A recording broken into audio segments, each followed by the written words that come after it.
Buenos días, estimados estudiantes. Hoy seguimos con las capacitaciones en el Diplomado en Estudios Morazánicos, con la conferencia de nuestra colega Gabriela Eunice Ardón. Finalizamos el módulo número 1 con 4 conferencias, ¿verdad?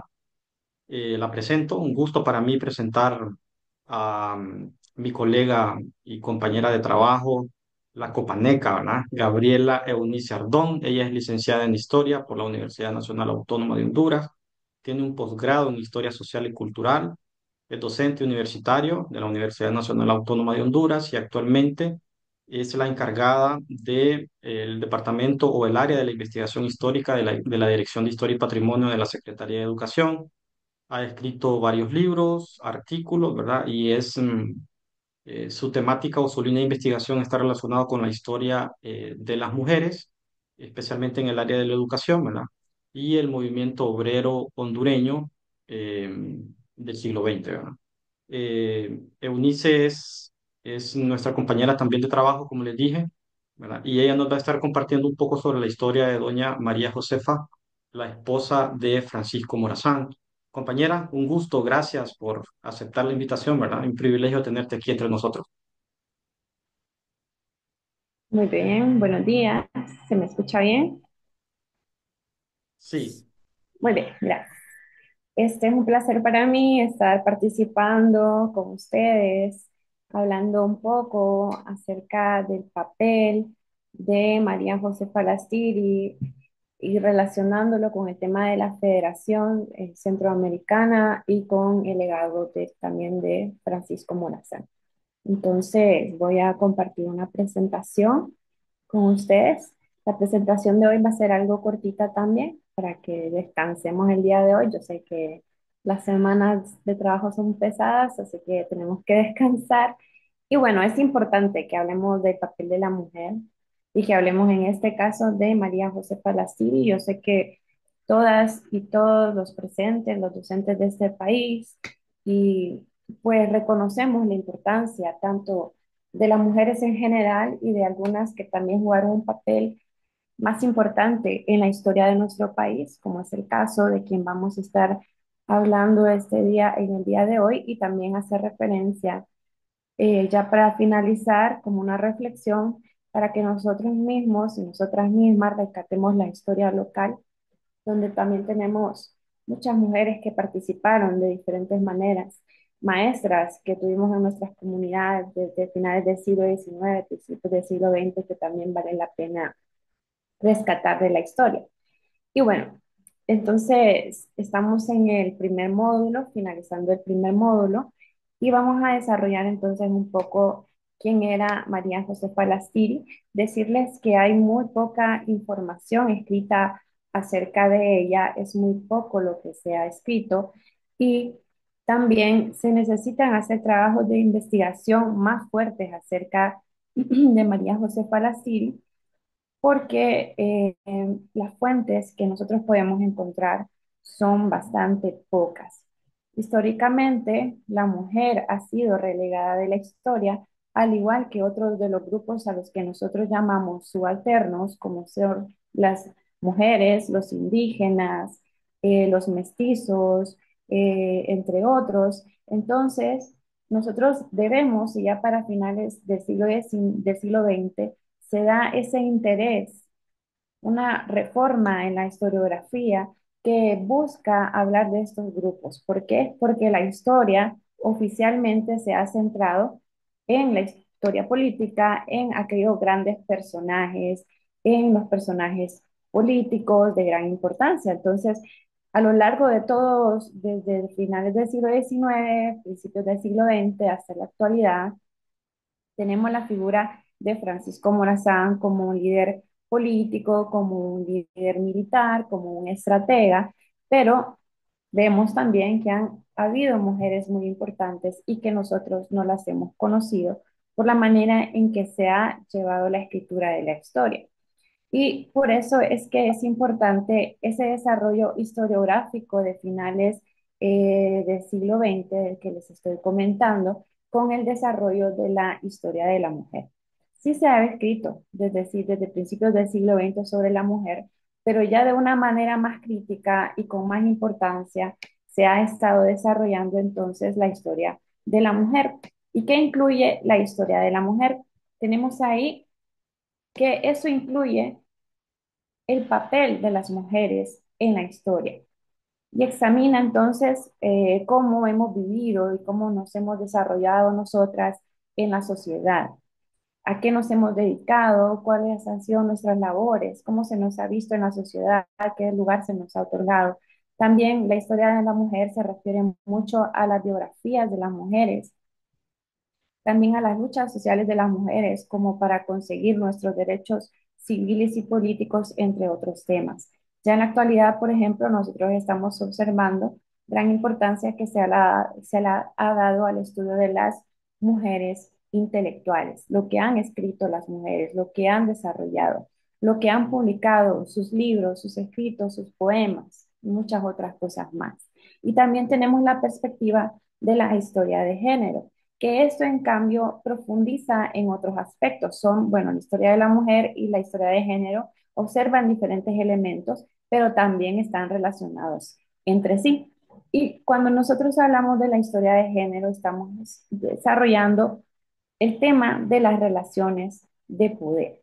¿Por qué? Porque en todas las relaciones humanas nosotros siempre ejercemos relaciones de poder. Y en este caso, entonces, estamos desarrollando cómo se ha desarrollado el poder entre los hombres y entre las mujeres, así también la construcción social de lo femenino y lo masculino, aquello que nos dice cuál es el rol de la mujer, cuál es el rol del hombre en la sociedad y que han sido históricamente desarrollados y que también hay que nosotros debemos entender que estos roles sociales se van modificando con el acontecer, con los cambios sociales. En la historia se han ido modificando y en el futuro también estos roles sociales, esta construcción social de lo femenino y lo masculino se va a ir modificando. Y también entonces esta historia de género se centra en examinar, por ejemplo, esos discursos, esas prácticas y esas leyes que han definido el género. Entonces, brevemente les menciono esto porque al hablar, por ejemplo, de María Josefa Lastiri, nosotros vamos a tomar en cuenta estos elementos. Vamos a la siguiente. Entremos entonces un poco sobre la historia de María Josefa Lassiri. Como les repito, hay muy poca información acerca de ella y también se debe de desarrollar con más ímpetu quién era ella, buscar más fuentes sobre su existencia y sobre el legado que dejó. Hay, por ejemplo, algunos escritos que tenemos sobre ella que más adelante los vamos a estar conociendo. Y bueno, ella, ¿dónde nació? Nació en la villa de San Miguel de Tegucigalpa, donde también nació Francisco Morazán. Ella nació el 20 de octubre de 1792. En ese mismo año también nosotros vamos a tener la edad de Morazán. Ellos compartían, eran muy cercanos de edad. Y con los nombres, la bautizan con los nombres de María Josefa Úrsula Francisca de la Santísima Trinidad. Y sus padres eran don Juan Miguel Astiri, que era de origen español, y también, bueno, su madre era doña Margarita Lozano. Ambos eran vecinos de Tegucigalpa, ambos eran criollos, eran de origen español, eran de las élites económicas de Tegucigalpa y por lo tanto de Honduras, porque yo creo que ustedes ya han desarrollado todas estas temáticas, que era la importancia de Tegucigalpa en Honduras y en Centroamérica durante la época colonial. Y bueno, eran unos días en honor de Francisco Morazán, quien también nació en Tegucigalpa. Seguramente las familias de ellos estuvieron también vinculadas y se conocían. Y bueno, sus dos primeros nombres hacen referencia al culto mariano, así se le llamó María y Josefa, y pues hay que observar ese detalle de cómo las élites criollas colocaban a sus hijas múltiples nombres como parte de esas actitudes tomadas de la nobleza. Estas personas no eran nobles, pero sí tomaban ciertas características, ciertas tradiciones de la nobleza y las tomaban para sí, como ponerle a sus familiares, a su descendencia, a sus hijas, a sus hijos múltiples nombres. Y también podemos observar esa referencia a la religión y esa importancia y de la Iglesia Católica en ese momento y como todos sus nombres pues son nombres cristianos. donde vivió sus primeros años María José Falastiri, bueno, en Tegucigalpa. Los vivió ahí al igual que Francisco Morazán, como lo anotábamos anteriormente. Y hay que observar, y también yo me imagino que esto también ya lo vieron, de que no había educación, no había escuelas para las niñas y los niños. En Comayagua estaba el Colegio Tridentino, donde podían ir y estudiar algunas personas de las élites, siempre hay que tomar en cuenta esto, de las élites criollas, de los hijos de los peninsulares, tenían acceso a estas educaciones. Los principales centros educativos de todo Centroamérica estaban en Guatemala. Y bueno, ¿qué sucedía con, con los niños y las niñas de este país, de este territorio, antes de ser este país? Este, Antes, porque no había escuelas para niños y niñas, entonces tenían que recurrir a la enseñanza privada, donde se les enseñaba la lectura, la escritura y la aritmética básica. Esto era lo que comprendía la educación, principalmente para los niños de las élites, que estudiaban en casa o alguna escuela privada que surgía por ahí de vez en cuando, por algunos años. Y en el caso de las niñas, también se les llegaban a enseñar la lectura, la escritura y la aritmética básica, pero no a todas las niñas. A una pequeña élite de las niñas podían adquirir esos conocimientos. Y entre esa élite tenemos a María Josefa Lastiri. Y además de estas enseñanzas de lectura y escritura, este tipo de niñas podían adquirir, bueno, adquirían conocimientos que estaban relacionados con la idea de sexo de ese entonces, la idea de qué era lo propio que debía de hacer una niña para ese entonces. Y que les enseñaban, bueno, quizá si algunos tenían acceso a instrumentos musicales, les enseñaban a tocar el piano o algún otro instrumento, les enseñaban canto, les enseñaban bordado, les enseñaban a hacer flores y entre otras actividades que consideraban propiamente femeninas para las niñas. Y también se les enseñaba a ser buenas madres, a ser buenas esposas y a ser buenas amas de casa. Esta era la labor principal de una mujer, pero vamos a ver también cómo muchas mujeres, tal es el caso de María José Palacil, rompen ese molde y también se dedican a otro tipo de actividades por diversas situaciones y circunstancias que llegaban a su vida. Y hay que observar cómo había también educación, de cierta manera, para las mujeres, pero esto era solamente en los conventos. Y los conventos solamente estaban ubicados en Antigua Guatemala.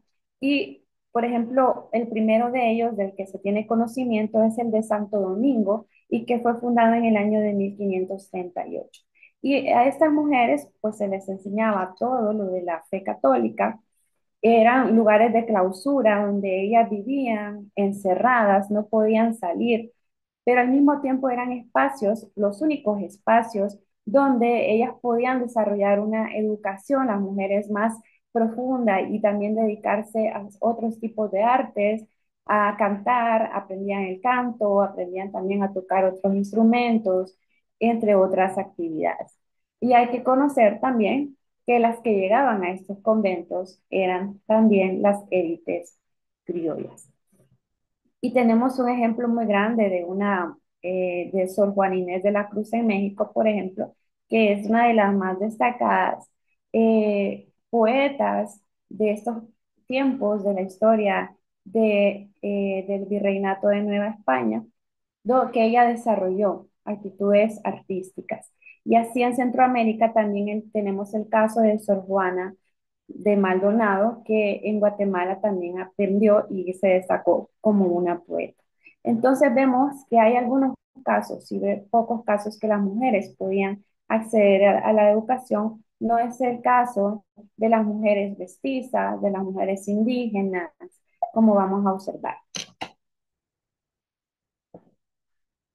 Entonces, nosotros nos hacemos preguntas y queremos ver qué es lo que ella estaba viviendo o cómo era la vida de María José Falastiri. Bueno, ella vivió a finales del siglo XVIII en Honduras Y hay que destacar que la sociedad estaba dividida en clases sociales.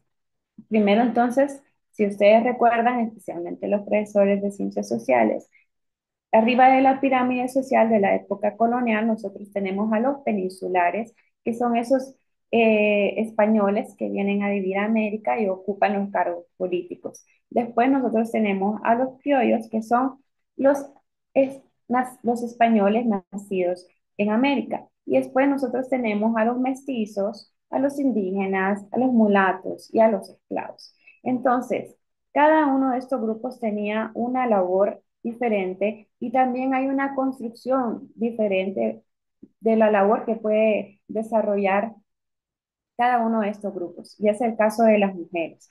Por ejemplo, tenemos en la cúspide de la pirámide a las mujeres criollas. Y estas mujeres criollas, pues, ¿cómo eran consideradas? Bueno, como mujeres adorno. ¿Y cuál era el papel social de la mujer en este caso? Pues ser reproductoras de otros seres humanos y estaban destinadas a ocupar el espacio privado. Y este espacio privado pues era el del hogar. Y ustedes conocen como era una casa de la época colonial, pues los patios estaban al interior y eran lugares cerrados, pues ese lugar era especialmente el de las mujeres. Los hombres se podían ocupar, los hombres criollos, en muchas otras actividades, actividades políticas, actividades de negocios, actividades comerciales en sus haciendas y muchas otras cosas más, a la minería también, como es el caso de Tegucigalpa, mientras que las mujeres criollas, pues, ocupaban ese espacio privado y se dedicaban a esas labores que les enseñaban desde pequeñas, como el bordado, hacer flores y muchas otras actividades que ellos consideraban propias para las mujeres. Después tenemos entonces a las mestizas, a las indígenas, a las mulatas y a las esclavas. Estas sí eran mujeres que trabajaban. A las esclavas, bueno, de manera forzada y eran con las que convivían estas mujeres también criollas. Había siempre una convivencia entre ellas. Este, y estos grupos sí trabajaban en diferentes labores. Por ejemplo, las mestizas en lugares como Santa Rosa de Copán se dedicaban a la elaboración de puros y después de la independencia las mujeres, por ejemplo, van a ocupar una labor muy importante en esto y así sucesivamente. Y las esclavas a todas esas labores en los hogares de las personas criollas y de los peninsulares. Entonces vemos cómo la sociedad en la época colonial está estratificada y según la estratificación también las mujeres tienen un papel o una labor destinada. Ahora veamos, las mujeres se casaban muy jóvenes.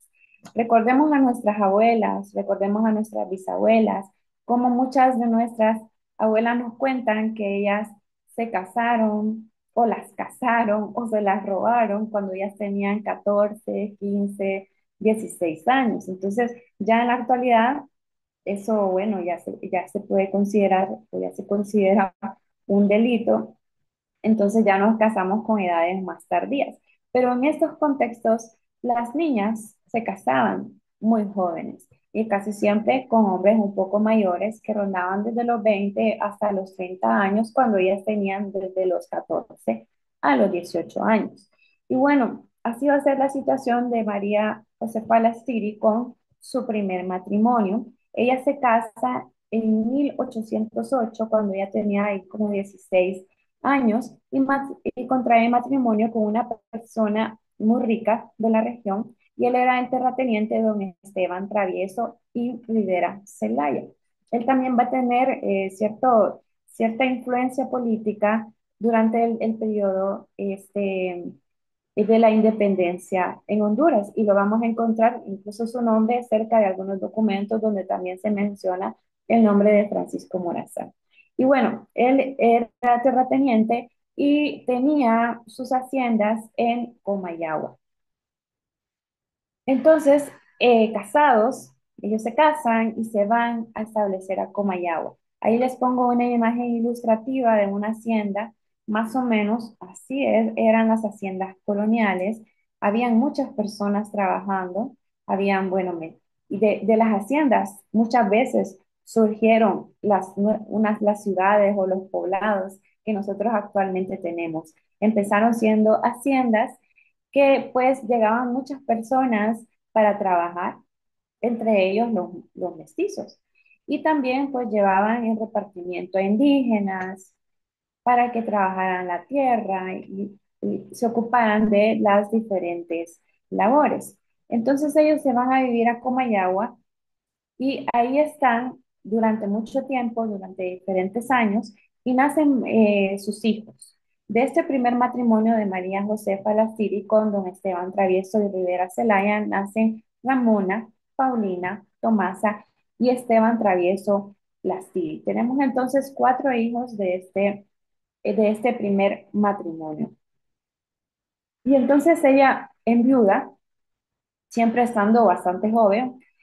Su esposo muere en el año de 1825 y esta situación la deja a cargo de las tierras que ella hereda. Esta situación también era bastante común durante estos periodos. Las mujeres, bueno, se casaban muy jóvenes y los hombres, bueno, tenían ciertas actividades, salían y muchas veces morían y dejaban a sus mujeres a cargo de sus haciendas. Por ejemplo, la historiadora Leti Oyuela habla de ese papel de las mujeres en las haciendas en una de sus obras. Entonces, María José Palastiri tenía cierto conocimiento para llevar a cabo las labores del mantenimiento de la hacienda.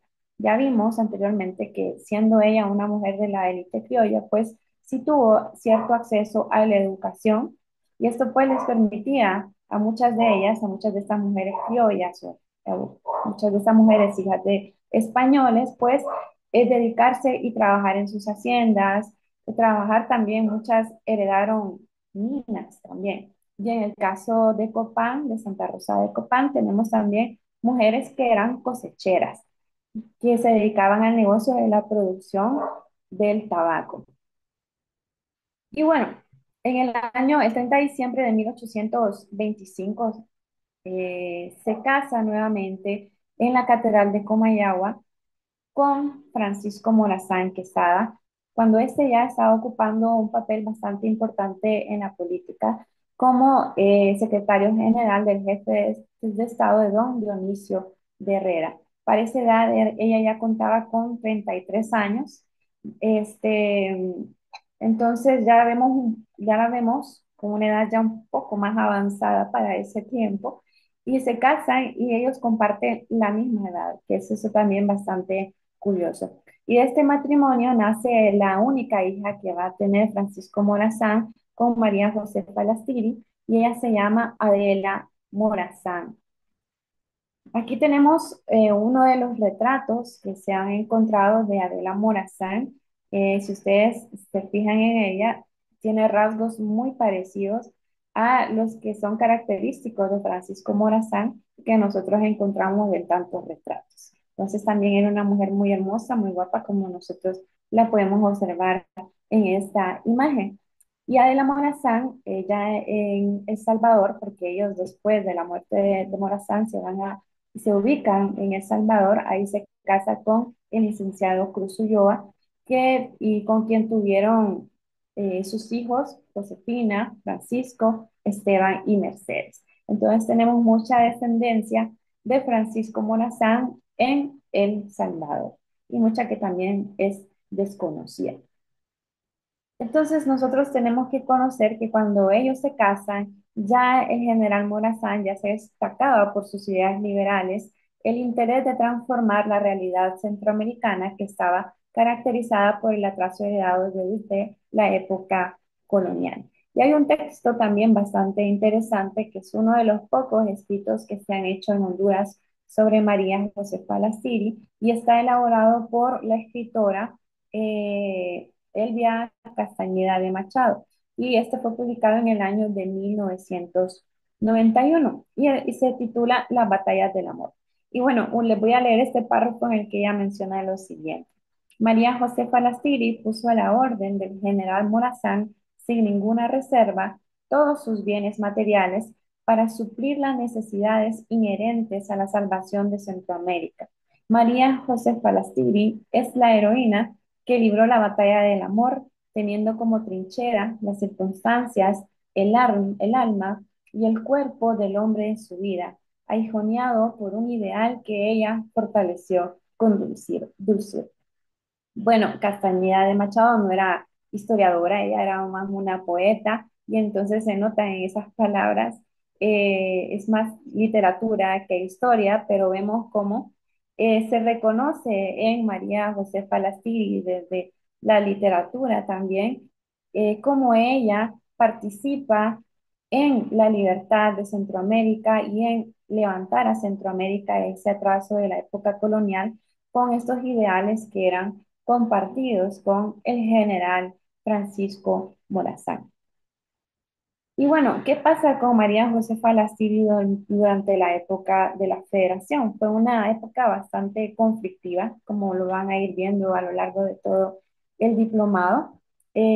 Conflictos militares, conflictos políticos, exilios, en la familia Morazán van a tener diferentes problemas y pues se van a mantener unidos sinceramente. Y la defensa de la federación, hay que tomar en cuenta esto, yo creo que hay mucha conciencia, hablábamos, por ejemplo, en Trujillo con un grupo de maestros, y hay esa conciencia de los maestros y de las maestras de ese papel tan importante de María José Palastiri en la defensa de la federación. Y es conocido por el mismo testamento de Francisco Morazán, que la federación y la libertad de pueblos como el de Costa Rica, como se dice específicamente en el testamento, se buscó y se buscó mantener mediante los fondos que tenía y que había heredado María Josefa Lastiri. Morazán también venía de una familia poderosa económicamente. Eso nosotros no lo debemos de olvidar, pero también María José Palastiri. Entonces vemos cómo se juntaron esos capitales, ese dinero de ambas familias para mantener y defender estos ideales de la Federación Centroamericana. Y el cargo de su esposo como presidente de la República Federal durante los años de 1832 a 1838, pues también la llevaron a establecerse en diferentes lugares. Ese espacio privado que estábamos diciendo al principio, que era el propio, según los ideales de esa época para las mujeres, pues no va a ser el caso de María Josefa Lastiri, quien va a ser pues llevada a diferentes lugares, va a viajar por todo Centroamérica y va a estar involucrada también en diferentes eventos políticos durante la federación. Por ejemplo, tenemos el caso del exilio en Costa Rica, que de este periodo nosotros sí tenemos cierta documentación. Uy, perdón, creo que dejé de compartir. Daniel, lo estamos No, viendo. está correcto. Voy, es que creo que yo soy la que no lo puedo ver. Ya. Muy bien, entonces tenemos el caso del exilio y cuando Morazán va a gobernar Costa Rica, que sí hay ciertas cartas que se guardaron y que se protegieron y que van a ser publicadas en el año de 1841. Entonces, en un texto, que este creo que sí está en línea, al final les voy a dar la referencia. Entonces, sí tenemos palabras dichas por la propia María Josefa Lastiri sobre la situación que ella, que su familia están viviendo y sobre los ideales que ella también compartía sobre la federación. Y pues yo creo que todavía esto no han llegado a estas etapas de la historia, pero en el mes de marzo de 1840, las Tiris embarcó, perdón, con algunos miembros de su familia en el puerto de la Libertad a bordo de una embarcación francesa llamada Melanie hacia Puerto de Caldera en Costa Rica. Porque van ahí, y ella lo dice con sus propias palabras, escribiéndole al jefe de Estado de ese país, quien era en ese entonces don Braulio Carrillo.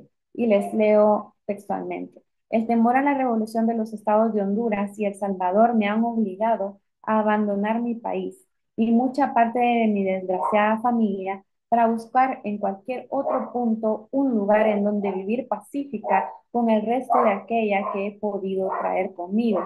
Y atendiendo a la paz de que goza este estado, a las buenas circunstancias que lo caracterizan, a los consejos de muchos de mis amigos, Voy recibiendo me he resuelto, perdón, el de a venir a pedir un asilo, segura de que su gobierno protegerá la inocencia y permitirá internarme al punto que permanezca más conveniente a mis circunstancias. Entonces, en estas palabras estamos observando cómo ya está esta persecución contra Francisco Morazán, porque incluía también la persecución hacia su familia, hacia sus hijos, hacia su hija, hacia su esposa, y esto los obligó a huir de estos territorios, huir de El Salvador, llevarse a la familia que ellos podían, llevarse a su hija principalmente, al lugar al que ella pensaba que era conveniente en ese entonces, que era Costa Rica. Y bueno, recordar que el 15 de septiembre de 1842, Francisco Morazán va a ser fusilado en San José, Costa Rica, después de que él, bueno, regresa del Perú, que de hecho hay un nuevo texto de la Secretaría de Educación, que esperemos que esté en digital también, que habla sobre la estancia de Morazán y de su ejército en el Perú, y que esperamos también que ustedes tengan acceso a él. Pues regresan de Perú y es fusilado Francisco Morazán. María José Palastiri no estaba en San José, donde va a suceder este acontecimiento tan triste para la historia centroamericana. Y pues se entera después de varios días de lo sucedido y se dice, según lo escribió el doctor don Pedro Molina, un intelectual eh, guatemalteco, pues en una situación de indefensión, ya queda sola nuevamente, sin recursos económicos, fuera, lejos de su país y en la ruina. Y se dice que ella conoce de la muerte de su esposo semanas después, sufriendo convulsiones y llanto. O sea, esta fue una noticia muy terrible para María José Palastiri. Era una mujer que apoyaba completamente a los ideales de su esposo y pues sufre mucho con lo que estaban viviendo en ese momento. Y ese escrito también ustedes lo pueden leer en línea porque la historiadora Anarela Vélez lo publicó en su página web. Y bueno, después del fusilamiento de su esposo, Lastiri y su hija se quedan sin fondos para vivir, tal como lo relató Morazán en su testamento cuando él escribió que todos los intereses que poseía, los míos y los de mi esposa, los he gastado en dar un gobierno de leyes a Costa Rica.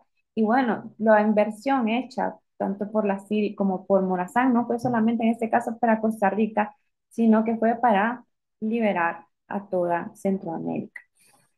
Y pues bueno, se quedan sin fondos, ya no tiene recursos. María Josefa Lastiri está con su hija, está a la deriva en Costa Rica y la mejor decisión que toman pues es regresar a El Salvador, el país que más les dio apoyo durante todo este proceso. Y desde estando ya en Conjutepeque, ubicadas en El Salvador, la Siri junto con su hija Adela, ella decide escribirle a quien era el jefe del Estado de Costa Rica, que se llamaba José Rafael Gallegos, en el año de 1845, para solicitar el pago que se le debía a Francisco Morazán por sus servicios como jefe de Estado. Y esto lo relata el historiador costarricense Fernando Guardia, quien publicó un libro en el 2007, donde expresa que escribió la carta después de la muerte de su marido.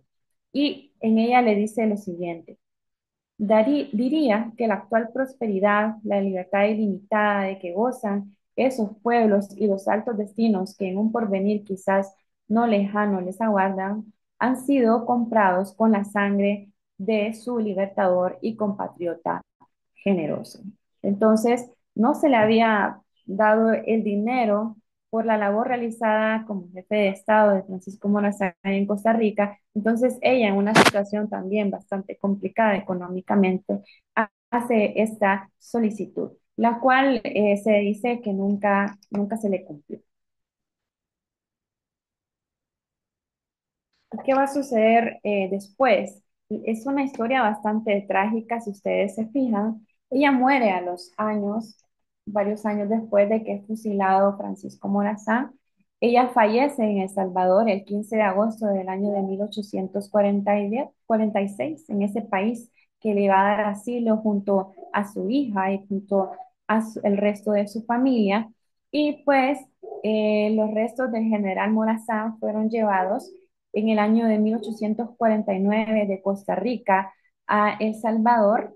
La decisión de llevar los restos se toma en el año de 1848, cuando era el presidente de esa nación, José María Castro, que también era de ideales liberales y que es considerado como el primer presidente de Costa Rica. Y también teníamos el presidente de El Salvador, también era de ideales liberales. Entonces, teníamos en Guatemala, por otro lado, un gobierno conservador liderado por esta persona que luchó durante muchos años contra Francisco Morazán, y quien era él, era Rafael Carrera. Entonces, vemos que eh, hay un simbolismo también muy grande en la repatriación del cuerpo, de los restos de Francisco Morazán de Costa Rica a El Salvador, donde se están mostrando esos ideales de estos, bueno, dos gobernantes, estos ideales liberales, y también posicionándose en contra del poderío de Guatemala en ese momento. Y la historiadora Catherine Lacasse tiene un artículo sobre este tema también, que ustedes lo pueden buscar en línea. Y bueno, ¿qué sucede también con los restos de María Josefa Lastiri? Estos van a ser exhumados el 14 de febrero de 1849, puestos junto a los de el general Morazán en el mausoleo del cementerio general. Entonces, si nosotros hacemos también un poco de turismo histórico, vamos a El Salvador, podríamos ir y visitar el cementerio general, donde está el mausoleo del general Francisco Morazán, y también nosotros podemos encontrar ahí los restos de María Josefa Lastir, que bueno, es una historia. Ellos van a terminar juntos y los dejaron juntos también después de la muerte. ¿Y por qué es importante entonces las TIRI para la historia? Quizá ya ustedes, cuando quieran participar, apuntan otras ideas más. Ya vamos a terminar. Entonces, ella fue parte activa de conocimientos que le marcaron la historia de Honduras y también la historia centroamericana, y también contribuyó a mantener y a defender ese proyecto federal, aportando, bueno, sus fondos, la riqueza que ella también había heredado. Y bueno, estas son algunas de las referencias utilizadas para esto que hemos estado hablando el día de hoy. Por ejemplo, este escrito de Salvador Turcios, que es de 1941, que se titula Doña María Josefa Lastiri de Morazán. También hay que anotar que hay unos datitos ahí que se contradicen con los que otros han escrito, como las fechas de nacimiento, las fechas de matrimonio, entre otras cosas. Pero también tiene buenos aportes, como la reproducción de estas cartas que hizo María José Palastiri, que lo envió a los gobernantes de Costa Rica. También tenemos este, que sea de Elvia Castañeda de Machado, que fue publicado en el año de 1991 y que se llama La Batalla del Amor, María José Palastiri. Y pues también este texto eh, puede servirnos también porque habla un poco de la genealogía de la familia de Francisco Morazán y María Josefa Lastir. Tenemos también este otro escrito, que este sí está en línea, que es de Anarela Vélez, actual ministra de la CECAP, que fue publicado en el 2015, que se llama Honduras, Mujeres al margen de su historia, Esbozo de la vida, de Josefa Lastiri, Clementina Suárez y Mayra Oyuela. Y ustedes lo pueden encontrar en línea, como les digo. Y este texto, que no está en línea, pero que fue escrito por un historiador costarricense que se llama Ricardo Fernández Guardia, publicado en el año 2007, que se llama Morazán en Costa Rica, y aquí también se encuentran esos apartaditos de que estaba viviendo María José Falastiri en este país. Como les mencioné al principio, hay muy poco escrito acerca de María José Palastiri. Hay muy pocas fuentes nuevas que se pueden lograr encontrar. Por ejemplo, un dato así que han encontrado últimamente es por un historiador que se llama José Manuel Cardona y que él encontró que María José Palastiri y Francisco Morazán fueron vacunados el mismo día contra la viruela en el año de 1815. Son pequeños datos que se van encontrando y que unen la historia entre estas dos personas desde que eran niños, desde que estaban bastante pequeños. Y aquí tenemos unas imágenes de algunas producciones que se han hecho desde la Secretaría de Educación. Aquí abajito tenemos, quiero ver, uy, perdón, este de aquí, quiero ver si lo puedo no, acercar. Josefa Lastiri, Mi vida con Morazán, es uno de los aportes elaborados desde la Dirección General de Historia y Patrimonio de la Secretaría de Educación en Honduras. Es un libro dirigido para estudiantes, para jóvenes, para niñas, escrito por los historiadores que ustedes ya conocen, por Pablo Bustillo y José Daniel Vázquez, a quien tenemos aquí presente, que, bueno, está escrito para jóvenes, para niñas y para niños, pero que también tiene bases sólidas, documentación histórica, libros históricos y mucho más. Entonces, esperamos también que lo más pronto posible ya sean publicados para que ustedes los puedan descargar. Y hablando de la importancia de escribir la historia de la mujer, hemos visto esa necesidad de que, por ejemplo, no conocemos la historia de la educación y el papel que han jugado las mujeres en este oficio tan importante que es el de la enseñanza. Y por eso nosotros hemos hecho varias obras, aquí no está una de ellas, una es un compendio de de profesoras hondureñas. También tenemos aquí este que es el de redes intelectuales y cultura impresa en Honduras, que también habla de ese papel de muchas maestras en la producción de periódicos, de revistas y de boletines, que más adelante estas mismas maestras van a luchar por los derechos políticos y civiles de nosotras, que son derechos ganados, no es por medio de la lucha que ellas emprendieron desde los años 40 principalmente. Y también esperamos que más adelante sea publicado este libro que se llama Biografías de Maestras en Honduras, en las que nosotros les queremos compartir a todas ustedes y a todos ustedes eh, biografías de maestras que han sido muy icónicas en este país, como ser Graciela García, Graciela Bográn, Visitación Padilla, entre otras. Y por eso yo les quiero dejar ahí la semillita, la idea de que es necesario que nosotros vayamos guardando la historia de nuestras comunidades. Es difícil aquí desde el gobierno central que nosotros encontremos la información o vayamos hacia las comunidades por la falta de fondos o por la falta de tiempo, pero hay que ir recolectando esas fotografías de las maestras, de los maestros que, que abrieron las puertas de la educación en nuestras comunidades desde el siglo XX o incluso mucho antes, desde el siglo XIX. Tenemos esa labor también de nosotros como ciudadanos, como ciudadanas, eh, miembros de las comunidades a las que pertenecemos, de ir recuperando y guardando nuestra memoria histórica. Y en este caso, centrarnos, ¿por qué no?, en la memoria histórica de la educación de nuestro país y resaltar ese papel de muchos educadores y muchas educadoras que estuvieron antes que nosotros y que nosotras. Entonces, yo con eso cierro la participación del día de hoy. Vamos a pasar al espacio de preguntas y de comentarios. Muchas gracias, Eunice. Excelente explicación, excelente reflexión. Eh, la vez pasada les comentaba que el libro de Josefa lo logramos conseguir en PDF y lo subimos ya a la plataforma Diverted. Excelente. Y Me vamos a alegra ver si mucho, me podemos alegra. conseguir, vamos a ver si podemos conseguir Dale. los libros que Eunice ha escrito sobre las redes intelectuales en PDF y se los vamos a compartir. Solo que no hagan mucha bulla, ¿verdad? Solo que quede aquí entre nosotros.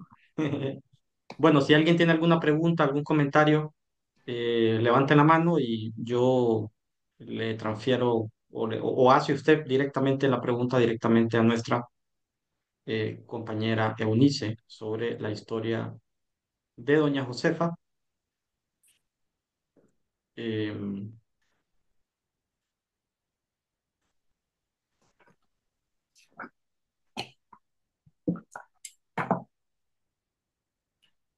la historia de Doña Josefa. Ok, hoy sí ya. No sé si hay alguna pregunta. Silvia, ¿está ahí? Sí, licenciado, aquí estoy. ¿Tiene alguna pregunta?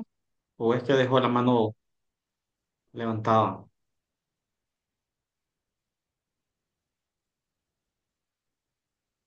Creo que me quedó la mano levantada, mil disculpas. Ah, perfecto. Vamos entonces con Norvia Celaya. ¿Cómo está Norvia? Buen día. Buenos días, licenciado. Muy bien, gracias a Dios. Sí, estuve leyendo el libro. Felicidades ahí a la licenciada. Muy, muy linda la explicación y la conferencia. Estuve leyendo el libro y al final de doña Josefa dice que no le respeta el testamento que deja Francisco Morazán. No sé si ella puede abordar más la información porque solo así queda si al final sí le respetaron o no le respetaron el testamento, lo que él dejó escrito ahí. Pues en lo que se refiere a los fondos y el dinero de la familia, no se le respeta. Esa es una deuda que se quedó pendiente con María José Falastini y con su hija Adela también, con la descendencia de Francisco Morazán.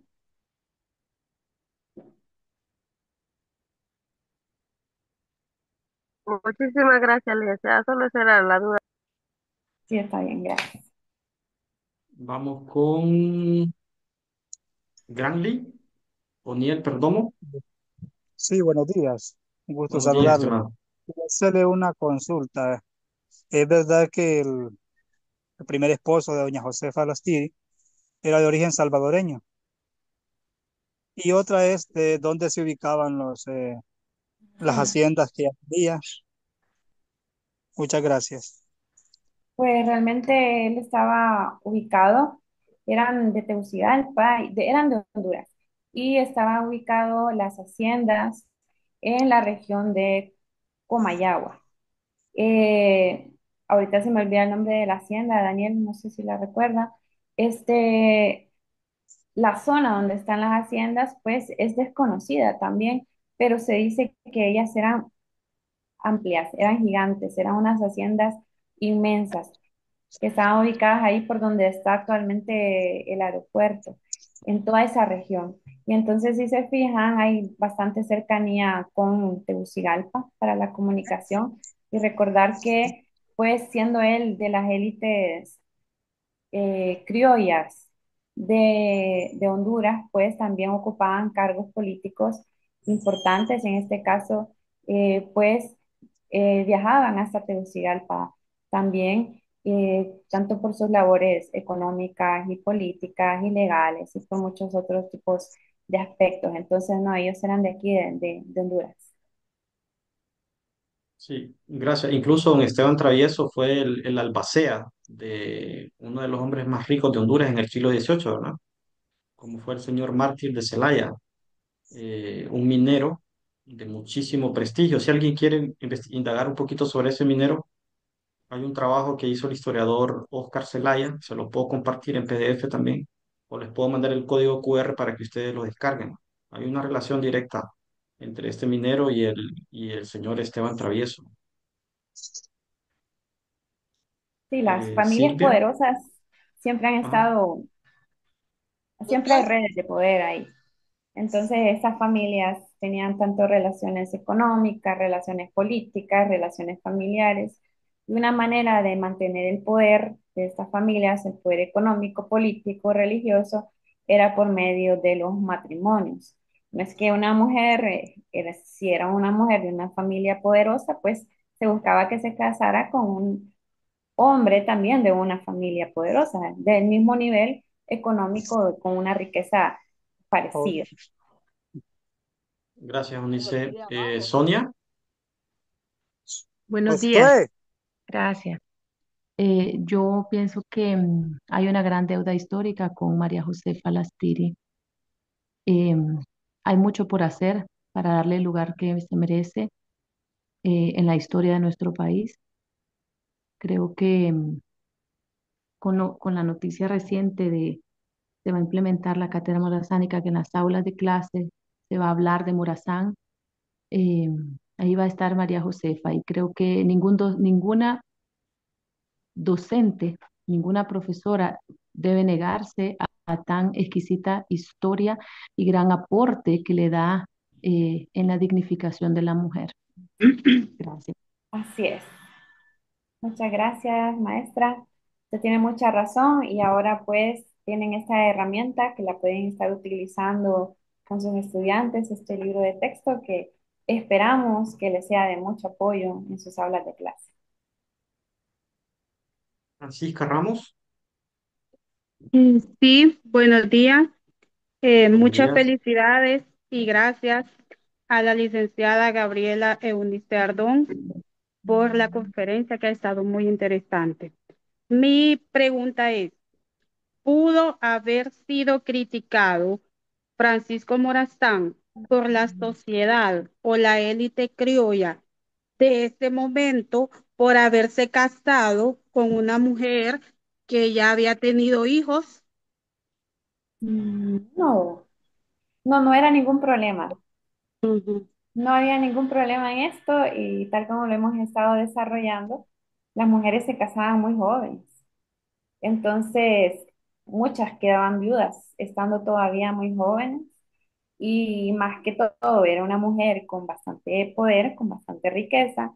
Entonces, seguramente no le iban a faltar pretendientes de su mismo nivel socioeconómico y en este caso, pues hubo una conexión aquí, esperamos e imaginamos nosotros una conexión entre ellos dos que los llevó a contraer matrimonio. No había ningún problema. Y los hombres siempre se casaban ya mayores, desde 30 años prácticamente, los hombres empezaban, muchos de los hombres se empezaban a casar, siempre con mujeres bastante jóvenes. Y en este caso ya ella ya era una mujer mayor, ya era una mujer con hijos, pero no, socialmente no estaba castigada esta situación, porque todo bueno era por la iglesia también. Él murió, se casaron por la iglesia, entonces todo estaba sucediendo según los cánones de la época. Marvin René Arriaga, Sí, hola, ¿me escucha? Y sí, lo escuchamos. escuchamos. Eh, Comentarle que el año pasado recibimos una capacitación también de Morazán y se nos decía que Morazán había sido novio de esta señora en la juventud, antes de que ella se casara. Y entonces después perdieron comunicación y de esa manera se volvieron a reencontrar muchos años después cuando ella era viuda. ¿Qué tan Sí. cierto es? Pues hay un detalle ahí, que nosotros como historiadoras y como historiadores necesitamos las fuentes. Entonces no podemos decir que algo pasó porque no tenemos las pruebas de ello. Entonces, acerca de esto no hay ninguna prueba. Sí podemos decir que podemos imaginar un poco que pudo haber conexión entre estas familias, porque tanto la familia de Morazán como la familia de las Tiri eran de Tegucigalpa, no eran una comunidad tan grande para ese entonces, entonces tenía que haber conexión entre ellos, pero ya hablar de un noviazgo, de una situación así, no hay testimonio No, escrito. ok, Nosotros tenemos gracias. que trabajar con documentos, en este caso, porque no hay testimonios ya orales de personas que nos narren estas historias, que lo vivieron. Las únicas fuentes que nosotros podemos tener es lo que ella se escribió y otros documentos como las cartas que ella misma escribió, el testamento, los escritos de Morazán, la genealogía es otra herramienta que nos permite conocer un poco acerca de la vida de estas personas, pero ya asegurar este tipo de cosas, nosotros no lo podemos hacer, solo que se encuentre una fuente, pero no es imposible encontrar algo así. Sí, Es imposible. sí, Gracias. vaya, está bien. Reina Ortiz, Buenos días, muchas gracias, licenciada. Excelentísima información. Y solo una sugerencia, Lick. Cuando se abrió este diplomado, a nuestro centro educativo llegó que era única y exclusivamente para docentes de ciencias sociales. Entonces, los que no éramos del área de ciencias sociales nos quedábamos por fuera. Yo logro ingresar porque me mandan información y pues aventurándome, eh, hice todo el proceso y pues al final pues yo me gocé de que fui seleccionada. Entonces, que para la próxima, el próximo diplomado,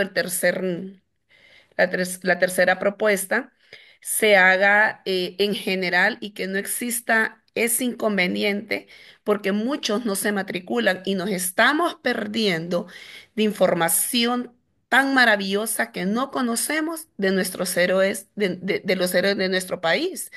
¿Verdad? Entonces sí es necesario. Yo manejo un sexto grado y para mí es de relevancia esta información. Entonces, esa sugerencia nada más, Lee. No, tiene mucha razón y lo compartimos con usted.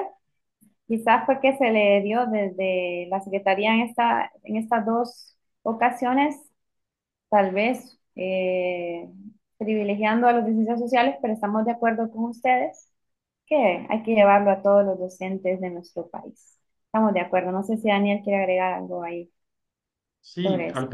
al principio se hizo así, después se dejó en los mismos requisitos que tuvieran una licenciatura y pusimos de preferencia que fuesen maestros de ciencias sociales. De preferencia no quiere decir que los otros no pueden, ¿verdad?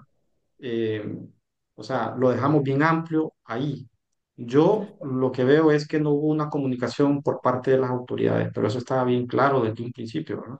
Pero que bueno, sí, igual a mí me escribieron varios profesores de matemáticas, de pedagogía, ¿verdad? Y les digo yo, métanse, si esto es de ustedes, ¿verdad? Pero vamos a dejar un poquito más claro para la próxima. Muchas gracias, maestra. Vamos Gracias a con, ustedes. ok, Sí, sí, bienvenida. Li- Lixa, Liliana. Sí, buen día, licenciado, buen día, licenciada. Realmente estoy sorprendida, ¿verdad?, por la presentación que usted nos acaba de dar en este momento. Estuve leyendo acerca de José Palastiri y una de las cosas que quedó impresionada, no es una pregunta, sino un comentario. Una de las cosas que quedó impresionada es que ella en la adolescencia, una parte se fue a vivir, ¿verdad?, a la intendencia de Comayagua. Y eso me hace recordar a mí que pues ahí estaban los principales asentamientos, sobre todo de minas, ¿verdad? Y eso le permite a ella ser una mujer con un crecimiento económicamente hablando. Y eso la posesiona a ella pues realmente a participar en ciertas actividades económicas, actividades comerciales que pudieron haberse también desarrollado en la hacienda. Eh, Eso me lleva a mí a un pensamiento que una mujer no tiene que tener límites, sino que una mujer es capaz de luchar por un ideal, aunque el ideal, sus ideas, lo tenía su esposo, pero me lleva a pensar que era una mujer, sobre todo, ¿verdad? El dar todo por una lucha, el dar todo por una causa. Hoy en día podemos ver mujeres con ese mismo pensamiento. Es con solo el hecho de poder apoyar a su esposo. Podemos ver, por ejemplo, la actual presidenta, con toda esa lucha, con todo lo que ella pasó y poder estar en el lugar donde ella estuvo. Entonces, eso me lleva a pensar a mí que realmente debemos de ser mujeres con la capacidad de ver más allá de solo desarrollar una actividad como ama de casa, el hecho, como usted decía, lo que se dedicaban las mujeres en ese tiempo. Entonces eso me lleva a mí pensar que realmente tenemos que hacer un cambio en nuestra sociedad. Y realmente la felicito, me gustó y muchísimas gracias por hacernos parte de este diplomado. Feliz día.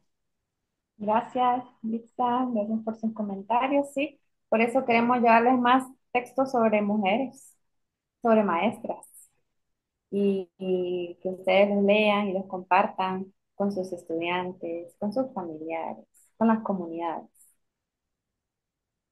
Nahum, Sí, ¿me escucha? sí, gracias maestro. Igual felicitar, ¿verdad? Primeramente a la maestra Gabriela por esta gran conferencia. Eh, Casi me preguntaba también a la relevancia del encuentro pasado, ¿verdad? Igual hago un análisis al escuchar toda esta conferencia de disertación sobre esta mujer, ¿verdad? Josefa Lastiri. Bueno, yo soy originario de Comayagua, ¿no? Y a mí en lo que poco que me enseñaron en la escuela fue que ella fue la esposa de Morazán, nada más. Pero ya me di cuenta que había otro contexto, ¿no? Entonces, creo que es lo que nos leen en las escuelas, o sea, o lo que nos dicen en las escuelas, o sea, la esposa de Morazán y ahí termina todo. Entonces, para la maestra Gabriela, la pregunta es, por qué pasa esto bueno, en todos los movimientos independentistas en América Latina y también vemos a nivel mundial muy poca, ¿verdad? Cuando una mujer destaca, por ejemplo, un premio Nobel, un premio de química, bueno, la química que costó que se le diera un premio, ¿verdad? Nobel y todas esas cosas, entonces, ¿a qué se debe desde su, ¿verdad? De su área de especialización, de su conocimiento?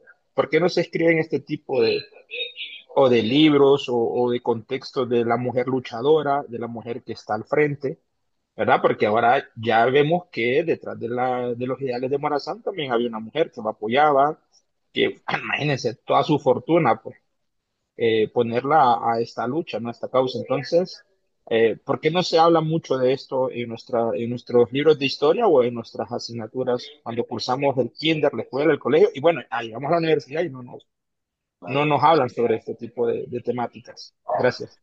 Bueno, muchas gracias, Naón. Sí, como usted bien lo dice, esta es una deuda muy grande que tenemos como sociedades.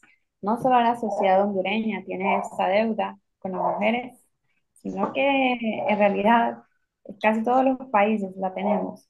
Y es en parte causado por cómo se ha escrito la historia hasta la actualidad y que ha sido una historia, pues podrían llamarla desde una visión patriarcal o una visión política que se ha centrado en los eventos políticos, en las guerras, en la historia de esos grandes hombres. Siempre ustedes han visto biografías de aquellos hombres que han sido gobernantes, que han sido militares, que han dirigido la guerra y que han estado como presidentes de muchos países y no se ha visto entonces ese papel de las mujeres. Pero con estas nuevas revisiones historiográficas, con estas nuevas visiones desde la historia de la mujer y desde la historia de género, que es que en realidad son bastante nuevos su desarrollo. Por ejemplo, la historia de la mujer, aunque sí tiene un impulso desde mucho antes, ya su desarrollo verdadero, ya científicamente, se da desde los años 60 y 70. Y igualmente en el caso de la historia de género, que esta viene ya desde los años 80 en adelante. Entonces, vemos que estas temáticas han sido desarrolladas ya hace pocos años. Y como hondureños, entonces nosotros también hemos tenido ese atraso también, que sí tenemos unas obras bien importantes sobre la historia de la mujer y uno de ellos es el de Rina Vilas, que se titula Para la casa más que para el mundo, historia del sufragismo y el feminismo en la historia de Honduras. Este libro fue publicado ya como en el 2007, me parece, y qué bueno sería que todos tuviéramos una y todas tuviéramos una copia de este libro en nuestras casas, pero no es así la realidad. Pero entonces, sí han existido obras sobre la historia de la mujer, sobre el papel de la mujer en Honduras, pero realmente ha sido muy poco y eso es la crítica que las historiadoras ya hondureñas de esta actualidad, de este contexto actual en el que nosotras estamos viviendo, pues estamos tratando de revertir ese daño, digamos, esa falta, esa no inclusión de la mujer en la historia y en el papel que han llevado. Y otro dato es el que los documentos, si la fuente principal para estas épocas de la historia de la Federación, por ejemplo, son los documentos históricos, pues no hay muchos documentos que nos narren lo que ellas hacían. Tenemos el caso, sí, de Guatemala, de María Dolores Bedoya, que era la esposa de don Pedro Molina. Entonces sí tenemos el caso de ella, sí hay menciones del papel de ella en el tema de la independencia. Quizá para Honduras no se habla tanto de ella, pero me imagino, yo espero que en Guatemala sí. También en el caso de El Salvador sí se habla de mujeres en la independencia como María Antonia Arce, entre otras. También este, sí, como creadoras también de la bandera de El Salvador y todos esos temas. Entonces, sí, en el caso de Honduras sí se desconoce el papel de mujeres, por ejemplo, en la independencia, pero sí tenemos que resaltar el papel. Nosotros tenemos esa labor como docentes de resaltar el papel de María Josefa Lastiri y llevarlo a nuestros estudiantes. Gracias, compañera. Amelia, ¿me escuchan? Buenos días. Buenos días. Días. Eh, bueno, felicitarlos, ¿verdad? A los conferencistas también, a los compañeros, porque ha sido una exposición muy fructífera. Y como estamos hablando de la esposa de Morazán, estaba revisando en mis anotaciones, ¿verdad? Que ella nace el 20 de octubre, igual el mes de Morazán. Entonces me gustaría, o un criterio personal, que en esa fecha también se tomara, ¿verdad? Como el nacimiento de ella, que se hiciera más énfasis, ¿verdad? En ese momento, ya que ustedes están ahí cercanos a la Secretaría de Educación y como estamos viendo la vida de Morazán, ¿verdad? Es una opinión personal. Muchas gracias. Lo vamos a tomar muy en cuenta. Aquí que está Daniel, ya lo anotó, espero, y yo también. Lo vamos a tomar en cuenta para hacer publicaciones y difundirlas por medio de la página de la Secretaría en Facebook, en Twitter y en Instagram. Vamos a anotar. Gracias, gracias. Estamos de acuerdo. Gracias. Zaira, ¿Zaira está?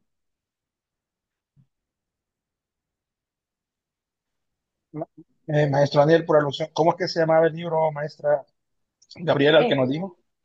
el de Historia de la Mujer, Sí. este se llama Para la casa más que para el mundo, de Rina Villars, o Villars. No sé si se puede escribir acá. Vamos a ver. Lo voy a escribir aquí, buenísimo. Decímelo otra vez. Para la casa más que para el mundo. Les iba a traer una imagen, pero no.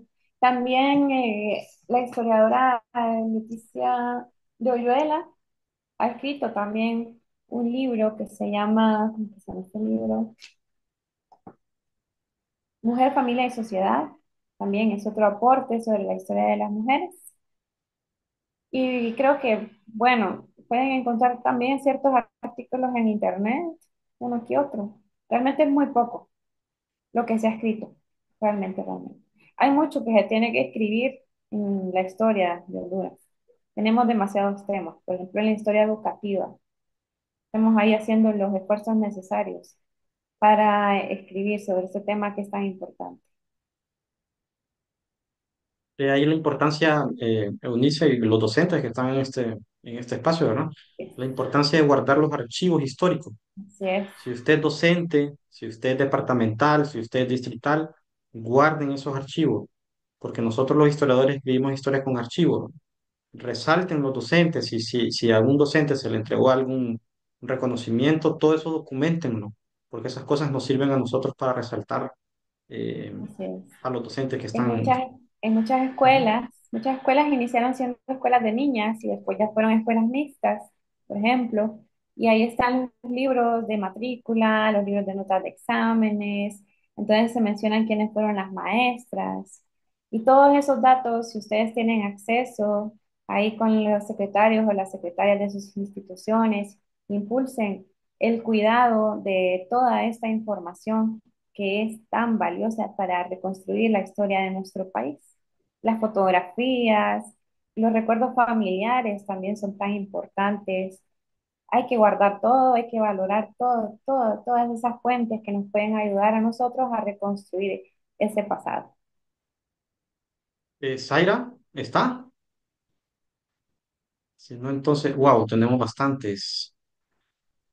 Vamos entonces con Luz, Luz Araceli Espinosa. Sí, estoy aquí. Ok, le escuchamos, maestro. Bien, primeramente felicitar, ¿verdad, Lali, por su gran riqueza histórica que tiene a su edad. La miro que está bien joven. Y creo que eso como mujeres nos motiva a querernos seguir formando o seguir aprendiendo sobre la historia, más que, más que todo aquí, ¿verdad? De nuestra riqueza de historia en Honduras, ya que como docentes es muy importante que conozcamos estas historias, ¿verdad? Yo hace poco egresé de la universidad y tuvimos la oportunidad de trabajar con la cátedra morazánica, pero fue muy corta. Lo que he recibido ahorita en este diplomado, pues, que es bastante amplio, me ha dejado más conocimiento y creo que la inclusión que tuvo la serie en sus tiempos y ahora que lo conocemos en su historia, es de mucha relevancia y de mucha importancia, ¿verdad? Y que nosotros como docentes en estos años que hemos implementado lo del los lunes cívicos, hemos estado hablando más que todo de la vida de Morazán, pero desconocíamos o no habíamos en lo personal hablado, ¿verdad?, de esta riqueza que tiene la historia también de las mujeres en la vida o que tuvo también la serie en la vida de Morazán, ¿verdad? Y que tienen algunas mujeres en la historia de los hombres. Y saber, ¿verdad?, que hay más historia por contar y no quedarnos cortos a solo enseñar lo que en la cátedra viene, sino que pues ahora hacer uso de toda esta información que ustedes nos han transmitido, todos estos libros que compartieron, que en lo personal me va a servir de mucho. Ya mis lunes cívicos no van a ser solo hablar, ¿verdad?, de lo que está plasmado ahí, sino que buscar más historia, implementar, ¿verdad?, qué más contarles a los niños para que ellos también tengan una riqueza histórica a su corta edad. Gracias por la oportunidad y pues es un reto, ¿verdad?, más que todo seguir conociendo y seguir llenándome y nutriéndome de toda esta historia para pues dar una mejor educación. Gracias y buen día. Gracias a usted y gracias por esa labor tan importante que están desarrollando. Nos agrada mucho saber que este esfuerzo del diplomado les está sirviendo, les está siendo de mucha ayuda y esperamos impulsar otros diplomados también que tengan que ver con la historia, con los derechos humanos y con otras temáticas más adelante. Nelson, Sí, buenos días a todos, ¿verdad? Eh, Damos gracias ahí a la licenciada por su valiosa participación. La verdad que hay tanta información de la cual quizás muchos desconocemos, ¿verdad? Y qué importante pues sería que toda esta riqueza se pueda impartir desde un inicio, porque me iba a mis tiempos atrás cuando estaba en escuela, ¿verdad? Es poca la información que como alumno se maneja. Entonces, con la implementación de cátedra morazánica, considero de que venimos a enriquecer, ¿verdad? A cada uno de los estudiantes y de esa misma manera, pues, que puedan conocer su historia, ¿verdad? Como dijo un personaje, Santayana, que decía, el que no conoce su historia está condenado a repetirla. Entonces, esta persona, ¿verdad? La esposa de Morazán que compartía la licenciada, creo que es poco lo que se conoce de ella, ¿verdad? Lo digo por mi persona y considero que así como hablaba alguien que tan joven y conoce mucho de historia, pues pongámonos en las generaciones que vienen, ¿verdad? Qué bonito sería de que conocieran su historia, la historia de nuestros antepasados al llegar a una edad donde ellos pues tengan bastante riqueza. Entonces, solamente esa participación, pues creo que es importante todo lo que estamos recibiendo para también impartirlo a las generaciones que vienen. Muchas gracias. Así es, muchas gracias a ustedes. bueno, creo que ya evacuamos la mayoría de las preguntas. Eh, Eunice, te agradezco mucho en nombre del diplomado, en nombre de la Secretaría de Educación, la Universidad de Agricultura. Gracias por dedicarnos este sábado para que nos ilustre sobre esta temática. Me preguntan aquí en mensajes que cómo podemos tener acceso a tus libros. Vamos a ir a ver si nos dan por lo menos los que están publicados Sí, en PDF para subírselos a la plataforma y ustedes puedan tener acceso. Los profesores de Trujillo sí van a tener la oportunidad de conseguirlos de forma física porque tengo entendido que la editorial de la Secretaría va a estar allá y va a llevar bastante libro en físico, así que tienen que llegarse. eh, a conmemorar los 500 años de la fundación de Trujillo. Ahí van a tener libros en físico. Y esperamos algún día, ¿verdad?, que se pueda reproducir de forma masiva de los libros y puedan llegar a manos de ustedes. Mientras tanto, tenemos el acceso a los PDF. Por lo demás, Eunice, muchísimas gracias y dejo o no sé si tienes algunas últimas palabras. No solo agradecer y felicitarlas y felicitarlos a todos los presentes por esa dedicación y estar un sábado aquí aprendiendo un poquito más. Felicidades. Gracias. Dejo